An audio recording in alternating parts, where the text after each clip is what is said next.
Definitely a chaotic scene on Eureka Street Thursday as Worcester police and ICE agents detained a mother and her 16-year-old daughter. That girl's face slammed into the ground as she was taken into custody. And those that work get paid $1 a day. Detainees must clean their own cells, their own pods, the bathrooms, cook in the kitchen. In 2024, the GEO Group made $2.42 billion in revenue. And nearly half of that came from ICE detention contracts. Developing news tonight, Newark's mayor was arrested today at a New Jersey ICE detention center.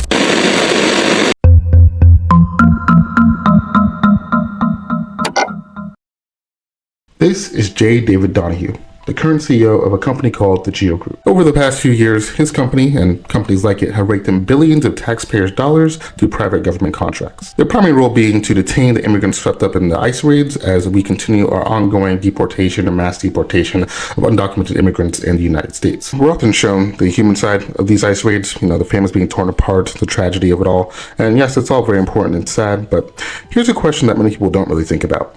Who's profiting off of all this? Who makes money from these companies' detention quotas? Who makes money when these immigrants' labor is exploited for just $1 a day? And ultimately, who's really driving our immigration policy? Is it the politicians, or is it the billionaires and millionaires behind them? In the news, what the media shows you about the ICE raids and Trump's zero-tolerance policy and migrant detention in general, it's not just political flashpoints, right? They're part of a larger system, and it's part of a business model. And that's a model that generates billions. We're gonna take a look at all that today, so let's get into it. Okay, so let's talk numbers, because behind every ICE raid, every crowded cell, every deportation, there's a dollar figure attached. As I said before, companies like GEO Group and CoreCivic, they don't just run prisons, they also run for-profit immigration detention centers. And they get paid anywhere from $130 to $300 per detainee per day. Essentially what this means is that every immigrant detained becomes a revenue stream. So the more that are held and the longer they're held, that means more revenue for these companies. And to maximize their revenue, these companies have something that's usually called detention quotas, which are written into these contracts that they have with the government to maximize their revenue. They usually come in the shape of something called a guaranteed minimum, which means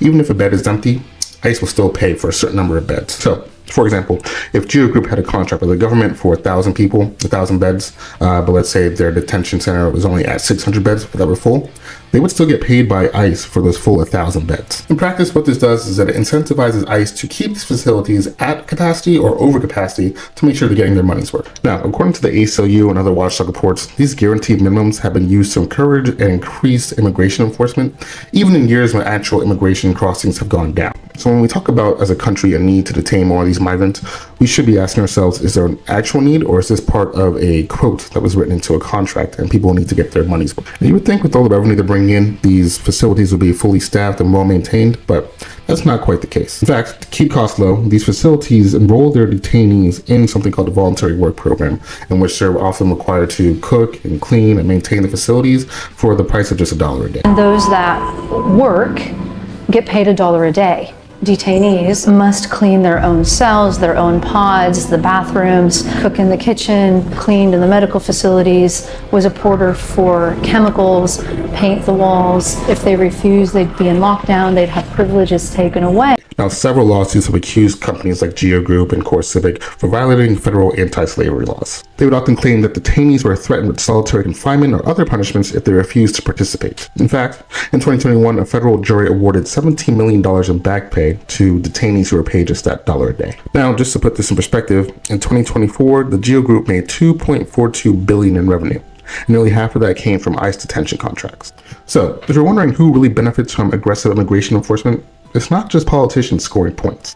It's corporations with a financial stake in keeping detention centers full. They built a business around immigration enforcement, and it's been incredibly lucrative. Now, let's be clear. Trump did not invent ICE raids or immigration detention centers. Obama was called the deporter-in-chief for a reason, as he deported a record number of immigrants during his presidency, and Biden kept many of those same structures in place. But both of them, Obama and Biden, took steps to reduce reliance on for-profit detention centers. In fact, Biden signed an executive order early in his presidency that was designed to phase out reliance on for-profit prisons. Trump, on the other hand, he did the opposite. He not only expanded private prison contracts, he also actively weakened the requirements that those facilities had to meet. In 2019, his administration rolled back the Obama-era national detention standard. This significantly reduced oversight requirements and staff accountability in general. Essentially, this allowed companies like GEO Group and CoreCivic to operate with less scrutiny and more profit. Fortunately, though, Congress and our elected officials seem to be wising up to the fact that these companies are operating with very little scrutiny. Just recently, the mayor of Newark, Baraka, was detained after he was trying to tour a GEO Group facility.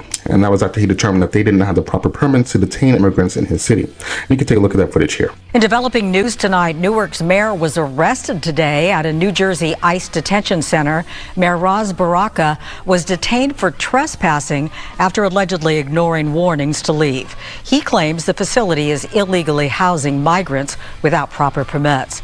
The center's operator, GEO Group, denies wrongdoing, calling Baraka's actions a publicity stunt. New Jersey Governor Phil Murphy condemned the arrest and demanded Baraka's release, which happened hours later. The mayor vows to keep fighting until the facility complies with city rules. Unfortunately, Congress aren't the only ones noticing, though. In fact, the market noticed long before they did. Both after when Trump announced he was running for president, and then again when he won in 2024, the GEO Group and CoreCivic Core stock prices soared. And investors knew exactly what the Trump presidency would mean. That'd be more contracts, more detainees, and ultimately more revenue. Now you should know that this has been their plan for a long, long time. Over the years, companies like GEO Group have spent millions lobbying for harsher immigration policies. They've given generously to Trump's campaign, his inauguration, and key Republican PACs.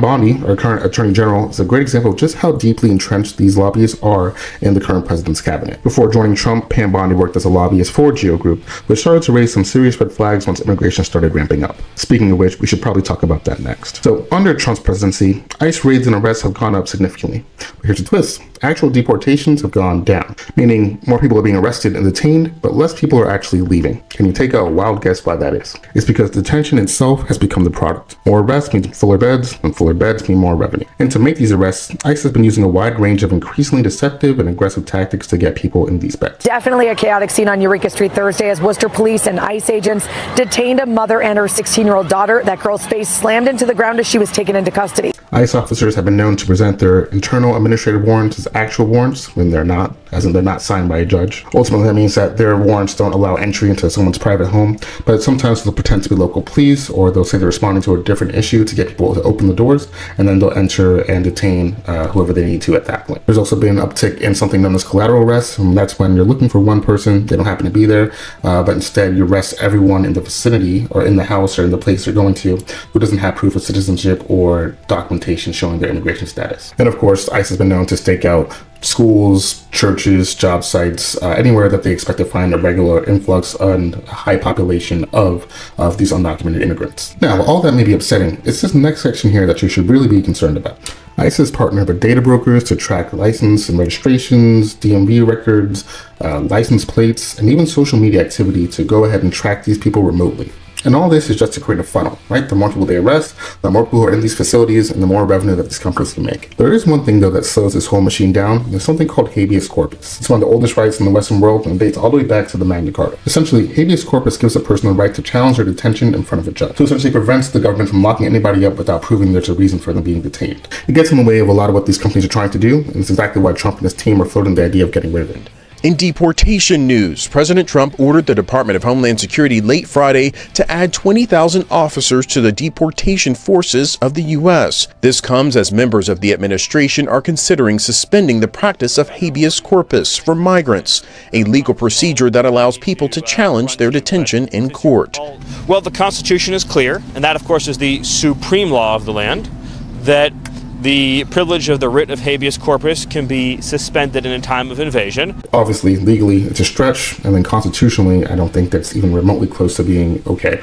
But it would speed up and it would be more efficient for these companies like GEO Group and CoreCivic. Such would mean fewer legal hearings and fewer costs associated with that, but also would allow these detainee centers to hold these detainees for longer without the need for a legal proceeding or legal review. The thing that's important to note here is that habeas corpus does not just only apply to citizens of the U.S. It's anyone who's in the U.S., citizen or not, immigrant or not. We start saying habeas corpus and due process is optional for some, and we don't know how long it is until it's going to be optional for all. And that's something we really need to keep our eye on. It goes without saying that the for-profit prison industry is one of the most morally concerning and questionable industries in America. And I'm sure I'll cover it more in a future video at some point, but I want to point out there's a big difference between profiting off of violent criminals and offenders versus preying on the most vulnerable members of our community. And a lot of us may not realize it, but a lot of us are actually invested in this system, literally, like with our 401ks, our investment portfolios. I would go ahead and check if this is something you're concerned about. See if any of the companies I mentioned in this video are part of your portfolio. portfolio. You really never know. I often think about that quote. It's like, all you need for evil to triumph is for good men to do nothing. Well, this is my something. As for good something, it doesn't have to be anything massive. It could be something as simple as doing some research on these topics I brought up here in this video, sharing some resources with a friend, asking a few questions. It could be something really simple as that. I think ultimately the most important thing to remember, though, is that our lives begin to end the day that we start remaining silent on things that matter. If you found any of this interesting, I'm going to go ahead and drop some resources in the description below. Some of it might be helpful, some of it may not be. You never know, but I don't know. Share it with a friend. It might be helpful to them. All right. I'm Vermillion. I'll see you in the next video. Until next time. Bye-bye.